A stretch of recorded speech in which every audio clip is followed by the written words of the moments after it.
தனித்தனியா கோயில் குளம் அலைவதும் எதுக்கு அம்மாவின் பாதத்தில் கற்பூரம் கொளுத்து ஆனந்த கண்ணீரில் அபிஷேகம் நடத்து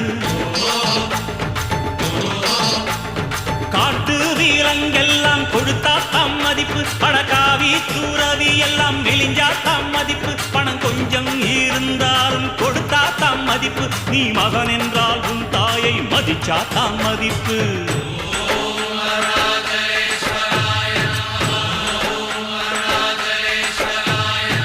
தனக்கென வாழ்பவன் இருக்கையில் இறக்கிறான் பிறக்கென வாழ்ந்தவன் இறந்துமே இருக்கிறான் உன்னை விடவும் எனக்கு வேறு உறவு இல்லையடா என்னை என்றும் வாழ வைக்கும் தெய்வம் தெய்வம் நீயடா அதாண்டா இதாண்டா அருணாச்சலம்